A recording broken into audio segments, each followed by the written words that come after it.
అందరికీ వందనములు. ప్రేమైన దేవుని బిడ్డలారా, ఈ ఉదయకాల సమయంలో పడకల మీద నుంచి లేకూడదని ప్రభు యొక్క కృపావర్తన విన్నారండి. మరి 4వ తారీఖు ప్రభు యొక్క పునరుద్ధానపు రోజు, మరి మే నెల 2025వ సంవత్సరం. ఈ ఉదయకాల సమయంలో పడకల మీద నుంచి లేకూడదని ప్రభు యొక్క కృపావర్తన విన్నారండి. సామెతల గ్రంథం 2వ అధ్యాయం 11వ వచనం. సామెతల గ్రంథం 2వ అధ్యాయం 11వ వచనం. బుద్ధి నిన్ను కాపాడును, వివేచన నీకు కావలి కాయును. కాబట్టి ఉదయకాల సమయంలో పడకల మీద లేకూడదని ప్రభు యొక్క కృపావర్తను చూసినట్లయితే, బుద్ధి నిన్ను కాపాడును, వివేచన నీకు కావలి కాయును అనే దేవుని యొక్క వాక్యాన్ని మనం చూస్తూ వస్తున్నాం. అయితే ప్రియమైన దేవుని బిడ్డలారా, దేవుని యొక్క వాక్యాన్ని జాగ్రత్తగా గమనించినట్లయితే, బుద్ధి మనల్ని కాపాడేది ఉండేది, వివేచన మనకి జ్ఞానం మనకి కావలి కాచేది ఉంటుంది. అయితే ఈ బుద్ధి మనల్ని కాపాడాలన్నా, వివేచన మనకు కాపలా కాయాలన్నా మనం ఎలా ఉండాలన్నది ఇంపార్టెంట్. మనం ఉండాల్సిన రీతిలో ఉంటే, మనం జీవించాల్సిన రీతిలో జీవిస్తే, మనం గడపాల్సిన క్రైస్తవ జీవితాన్ని గడిపితే, అప్పుడు బుద్ధి మనల్ని కాపాడుతుంది, వివేచన మనకి కావలి కాస్తుంది, అంటే కాపులాగా ఉంటుంది.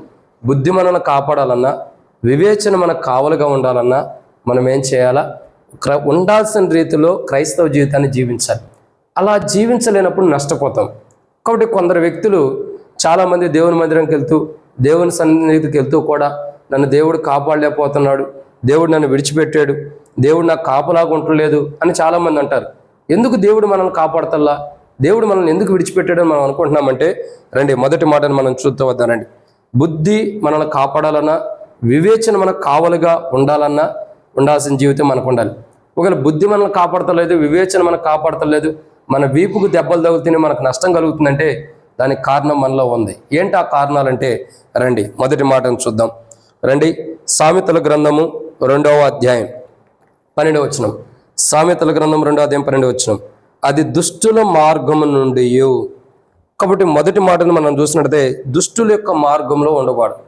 ఎప్పుడైతే దుష్టుల మార్గంలో నువ్వు ఉంటావో, దుష్టులతో సహవాసం చేస్తావు. కీర్తనల గ్రంథం 1వ అధ్యాయంలో చూస్తూ వస్తాం, దుష్టులతో సహవాసం చేయకూడదన్న విషయాన్ని మనం చూస్తున్నాం.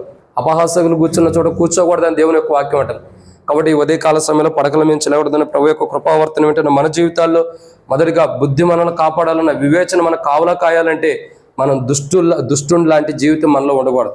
ఎందుకంటే దుష్టుల యొక్క మార్గంలో ఉండకూడదు, దుష్టులతో సావాసం చేయకూడదు, దుష్టులతో సాంగత్యం ఉండకూడదు. ఎప్పుడైతే దుష్టులతో సావాసం చేయకోకుండా, దుష్టులతో సాంగత్యం చేయకుండా ఉంటామో, అప్పుడు బుద్ధి మనల్ని కాపాడుద్ది, వివేచన మనకు కావలాగా ఉంటుంది. మనమేమో బుద్ధిహీనులమై ఇంకా దుష్టునితో సావాసం చేస్తాం, దుష్టక్రియలు చేసేవారితో సావాసం చేసి మరలా దేవుడు మనల్ని కాపాడలేదు అన్నటువంటి నింద దేవుని మీద వేసే వారుకుంటాం. అది కరెక్ట్ అయినటువంటి విధానం కాదు. ఇది మొదటి మాట. బుద్ధి నిన్ను కాపాడాలన్నా, వివేచనని కావలాగా ఉండాలన్నా, మొట్టమొదటిగా దుష్టుల మార్గంలో నువ్వు ఉండకూడదు, నీవైనా నేనని. రెండవ విషయాన్ని మనం చూసినట్లయితే, సామెతల గ్రంథం 2వ అధ్యాయం 12వ వచనంలోనే, మూర్ఖముగా మాట్లాడువారి, అంటే రెండోదిగా చూసినట్లయితే మూర్ఖంగా మాట్లాడేవారు. ఈరోజు చాలామంది క్రైస్తవులు దేవుడు నన్ను కాపాడతలేదు, దేవుడు నన్ను విడిచిపెట్టాడు, దేవుడు నాకు కాపలాగా లేడు అనుకుంటున్నాం. ఎందుకు అనుకుంటున్నాం మనం? ఎందుకంటే మనం జీవించాల్సిన జీవితాన్ని మనం జీవిస్తలా. మనం దుష్టుని యొక్క మార్గంలో జీవిస్తూ, దేవుడు నన్ను కాపాడలేదు, బుద్ధి నన్ను కాపాడలేదు, వివేచన కాపలా కాయలేదని ఎట్లా చెప్పగలుగుతాం? మనమేమో తప్పు మార్గం నుండి దేవుడు నన్ను కాపాడలేదని ఎట్లా అంటాం? దుష్టుని మార్గంలో మనం ఉన్నాం కాబట్టి మనం కాపాడబడలేకపోతున్నాం. రెండోదిగా మూర్ఖంగా మాట్లాడేవారు. చూడండి, రెండో మాట చూస్తున్నట్టయితే, మూర్ఖంగా మాట్లాడేవారు అనేక మంది ఉన్నారు, మూర్ఖపు మాటలు మాట్లాడేవారు చాలా మంది ఉన్నారు. అనేక మంది యొక్క జీవితాలు చూడగా, అనేక మంది యొక్క ప్రవర్తన చూడగా మూర్ఖపు జీవితాన్ని కలిగిన వారు ఉంటారు. మనం మంచి మార్గం చెబితే, మంచి మాటలు చెబితే, అది జరిగినా ఇది జరిగినా మూర్ఖంగా మాట్లాడేవారు ఉంటారు. కాబట్టి ఇలాంటి మూర్ఖపు మాటలు కలిగిన వారుగా మనం ఉండటం ద్వారా బుద్ధి కానీ, వివేచన కానీ మనల్ని కాపలా కాయలేకపోతుంది, కాపాడలేకపోతుంది.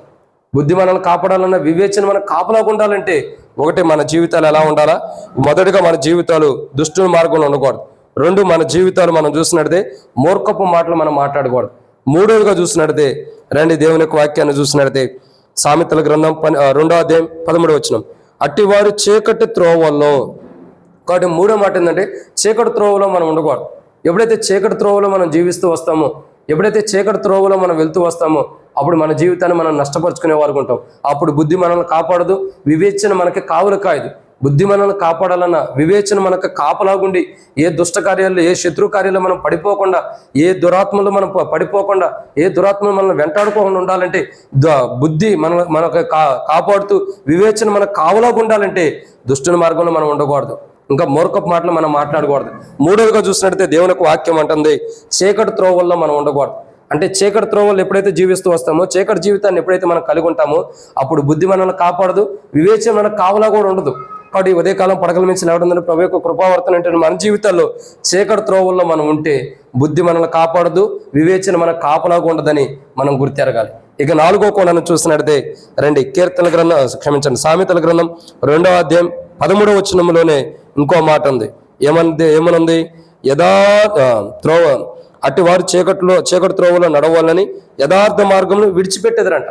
అంటే ఎప్పుడైతే యథార్థ మార్గాన్ని విడిచిపెడతామో, యథార్థమైన మార్గాన్ని ఎప్పుడైతే మనం కలిగి ఉండమో అప్పుడు ప్రియులారా మన జీవితాలు మనం గమనించినట్టయితే బుద్ధి మనల్ని కాపాడదు, వివేచన మనకు కావలాగా ఉండదు. బుద్ధి మనల్ని కాపాడకపోవడానికి కారణం, వివేచన మనకి కావలాగా ఉండకపోవడానికి కారణం 4వ కోణం ఏంటంటే ప్రియులారా మన జీవితాల్లో మనం యథార్థమైనటువంటి విధానం, యథార్థమైనటువంటి మార్గాన్ని విడిచిపెట్టామని అర్థం. ఎప్పుడైతే యథార్థమైన మార్గాన్ని విడిచిపెడతామో, యథార్థమైన మార్గం అంటే యేసుప్రభు వారి యొక్క మార్గమే. యేసుప్రభు వారి యొక్క మార్గంలో మనం నడవకోకుండా, బైబిల్ చెప్పేటటువంటి మార్గంలో మనం వెళ్ళకోకుండా తప్పుడు మార్గంలో ఎప్పుడైతే మనం వెళ్తామో బుద్ధి మనల్ని కాపాడదు, వివేచన మనకు కావలిగా ఉండదు. ఇది 4వ మాట. ఇక 5వ విషయాన్ని చూసినట్టయితే సామెతల గ్రంథం 2వ అధ్యాయం 14వ వచనం, కీడు చేయు సంతోషించుదురు. కాబట్టి వారు ఎలాగైతే కీడు చేయడానికి సంతోషిస్తున్నారో అలా సంతోషించదు.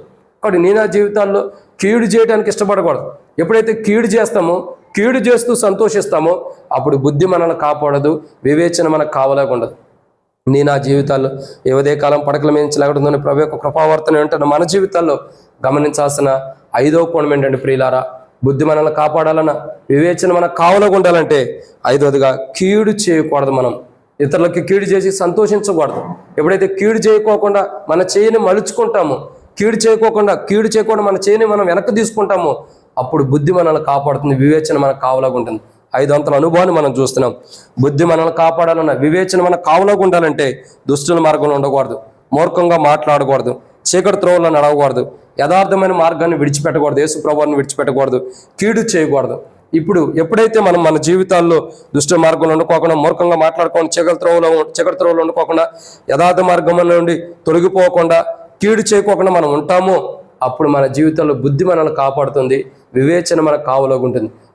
అట్లు రీతిలో బుద్ధి మనల్ని కాపాడి వివేచన మనకు కావలాగా ఉండే జీవితాన్ని మనం జీవించినట్టు దుష్ట మార్గంలో ఉండకోకుండా, మూర్ఖంగా మాట్లాడుకోకుండా, చీకటి త్రోవలో ఉండకోకుండా, యథార్థమైన మార్గంలో తొలగిపోకుండా, కీడు చేయకోకుండా ఒక మంచి జీవితాన్ని మనం కలిగి ఉండినట్లు, ఆ మంచి జీవితాన్ని కలిగి ఉండటం ద్వారా బుద్ధి మనల్ని కాపాడి, యథార్థ అనుభవ జీవితం ఎప్పుడైతే మనం కలిగి ఉంటామో అప్పుడు బుద్ధి మనల్ని కాపాడుతుంది.